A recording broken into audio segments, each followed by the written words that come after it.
मैं डॉक्टर चंद्रकला, सह आचार्य समाजशास्त्र, राजकीय स्नातकोत्तर महाविद्यालय बयाना में बीए पार्ट फर्स्ट के समाजशास्त्र के सभी विद्यार्थियों का पुनः स्वागत करती हूँ।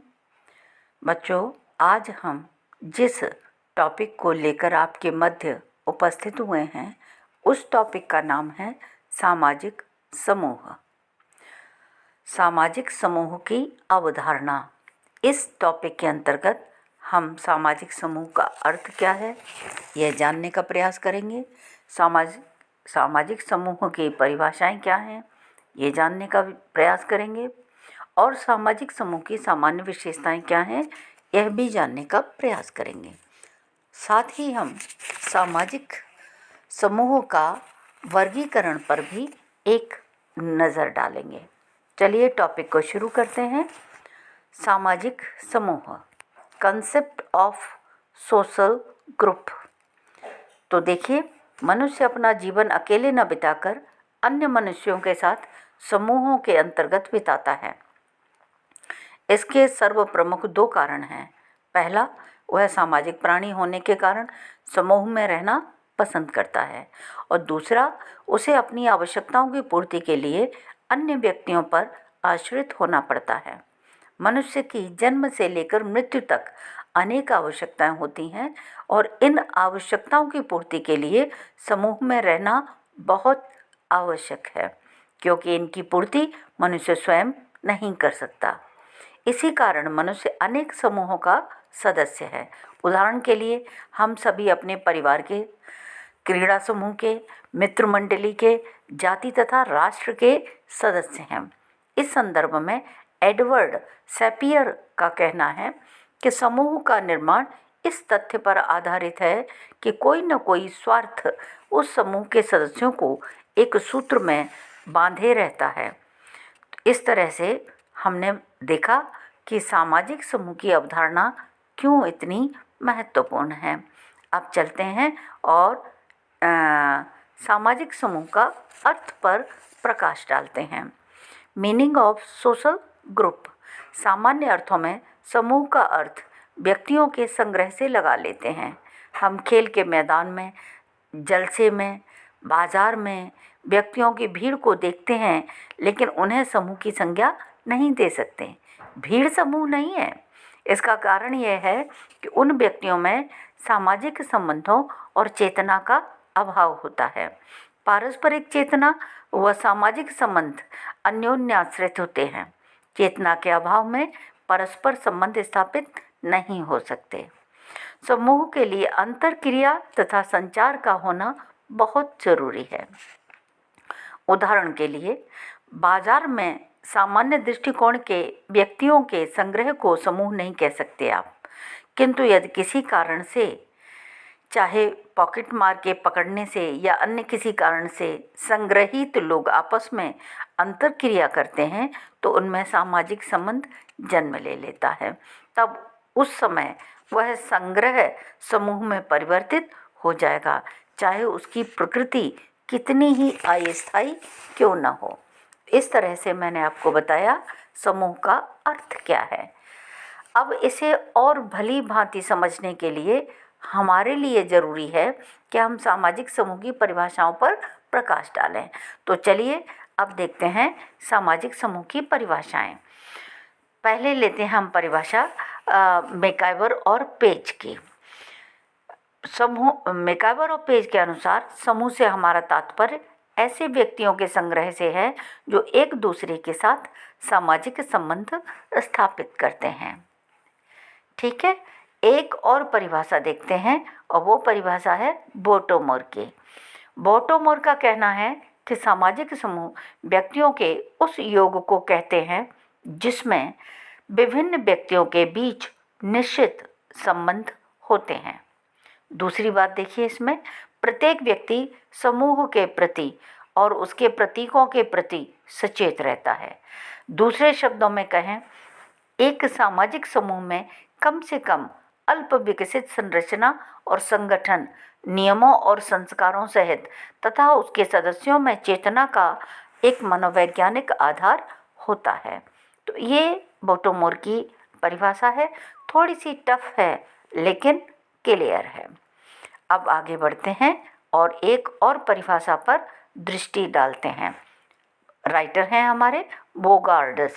बोगार्डस के अनुसार एक सामाजिक समूह का अर्थ हम दो या दो से अधिक व्यक्तियों के ऐसे संग्रह से लगाते हैं जिसमें जिनके ध्यान के कुछ सामान्य लक्षण होते हैं जो एक दूसरे को प्रेरणा देते हैं, जिनमें सामान्य वफादारी पाई जाती है और जो समान क्रियाओं में भाग लेते हैं। तो ये किसने आपको बताया है? ये बोगार्डस की परिभाषा है। और नेक्स्ट में देखते हैं ऑगबर्न और निमकाफ की परिभाषा। ऑगबर्न और निमकाफ के अनुसार जब कभी दो या दो से अधिक व्यक्ति एकत्र होकर एक दूसरे को प्रभावित करते हैं तो वे एक सामाजिक समूह का निर्माण करते हैं। ये सबसे सरल और सबसे ज़्यादा स्पष्ट परिभाषा मानी जाती है और इसको समझना बहुत इजी है। कैसे? जब कभी दो या दो से अधिक व्यक्ति एकत्र होकर के एक दूसरे को प्रभावित करते हैं तो वे एक सामाजिक समूह का निर्माण कर लेते हैं। अब मैं एक परिभाषा और आपके समक्ष रखूंगी। वो परिभाषा है गिलिन और गिलिन की परिभाषा है। गिलिन और गिलिन के अनुसार सामाजिक समूहों के विकास हेतु एक ऐसी अनिवार्य स्थिति होती है जिसमें संबंधित व्यक्तियों में अर्थपूर्ण अंतः उत्तेजना और अर्थपूर्ण प्रत्युत्तर संभव हो सके एवं जिसमें उन सबका सामान्य उत्तेजकों अथवा हितों पर ध्यान टिका रहे और सामान्य चालकों, प्रेरकों और संवेगों का विकास हो सके। तो इस तरह से मैंने आपको 5 परिभाषाएं बताई हैं। मैकइवर और पेज, बोटोमोर, बोगार्डस, ऑगबर्न और निमकाफ, गिलिन और गिलिन। इस तरह से मैंने 5 परिभाषाएं बताकर इसको एक्सप्लेन करने का प्रयास किया है। चलिए अब देखते हैं सामाजिक समूह की सामान्य विशेषताएं क्या हैं। सामाजिक समूह की सामान्य विशेषताएं निम्नलिखित हैं। समूह व्यक्तियों का संग्रह है। समूह के लिए व्यक्तियों का होना आवश्यक है। यह आवश्यक नहीं कि समूह के सदस्यों में शारीरिक निकटता ही हो, परंतु उनके मध्य अंतरक्रिया का होना बहुत आवश्यक है। इसी अंतरक्रिया से सामाजिक संबंधों का जन्म होता है। अब दूसरी विशेषता देखिए। दूसरी विशेषता में इन्होंने क्या बताया है? दूसरी विशेषता में है समूह की अपनी सामाजिक संरचना होती है। तो देखिए बच्चों, प्रत्येक समूह की एक सामाजिक संरचना होती है। फिचर के अनुसार प्रत्येक समूह की अपनी सामाजिक संरचना है। उस संरचना में व्यक्ति की उपस्थिति निर्धारित होती है। प्रत्येक समूह में आयु, लिंग, जाति, व्यवसाय आदि के आधार पर सामाजिक स्तरीकरण पाया जाता है। प्रत्येक सदस्य को समूह में अपनी परिस्थिति से संबंधित भूमिका निभानी पड़ती है। एक और बात देखिए, समूह में कार्यात्मक विभाजन होता है। समूह में संगठन बनाए रखने के लिए प्रत्येक सदस्य विविध कार्य करता है। उदाहरण के लिए शिक्षण संस्था में प्रत्येक शिक्षक अलग अलग विषय को पढ़ाते हैं तथा ज्ञान देने के लक्ष्य को पूरा करते हैं। प्रिंसिपल की अपनी अलग भूमिका होती है। क्लर्क की अपनी अलग भूमिका होती है। उनके कार्य, उनका पद अलग निर्धारित होता है। तो इस तरह से प्रत्येक समूह में कार्यों का विभाजन होता है। चौथी विशेषता देखिए, समूह में सामान्य स्वार्थों की भावना होती है। मनुष्य समूह का सदस्य इसलिए बनता है क्योंकि उसके माध्यम से उसके स्वार्थों की पूर्ति होती है। सभी सदस्यों के स्वार्थ समान होते हैं, अतएव उनकी भावनाएं भी एक सी होती हैं। यदि सदस्यों के स्वार्थ या हित असमान होंगे तो ऐसी दशा में न संबंधों में दृढ़ता रहेगी और न समूहों में संगठन ही हो पाएगा। एक और विशेषता देखते हैं, समूह विशेष की सदस्यता ऐच्छिक होती है। परिवार जैसे समूह को छोड़कर अन्य सभी समूहों की सदस्यता ऐच्छिक होती है। यह व्यक्ति की व्यक्तिगत रुचि तथा लक्ष्यों की प्रकृति पर निर्भर करता है कि वह किस समूह का सदस्य बनेगा।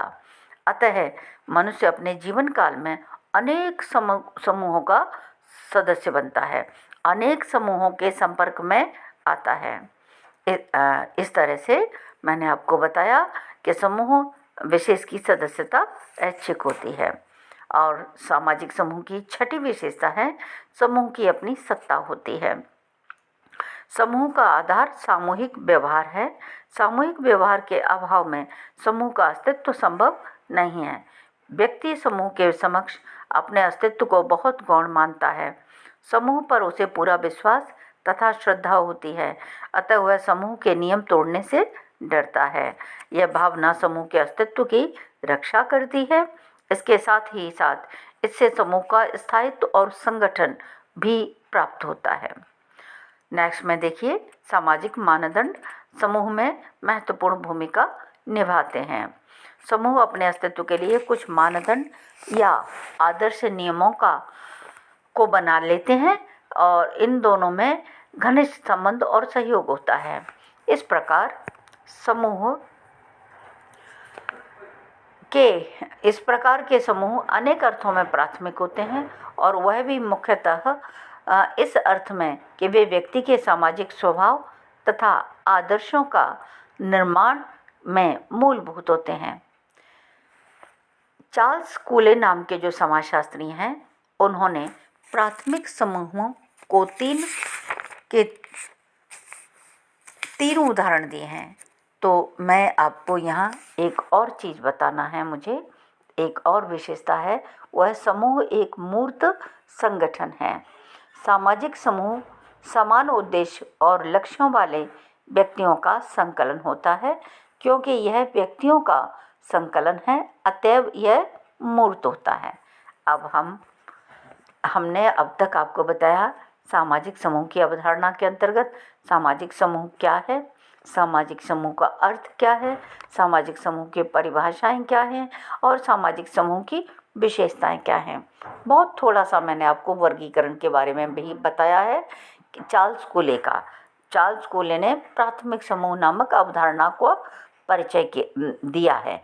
सबसे पहले प्राथमिक समूह का प्रयोग करने वाले जो राइटर हैं, जो समाजशास्त्री हैं, वो चार्ल्स कूले ही हैं।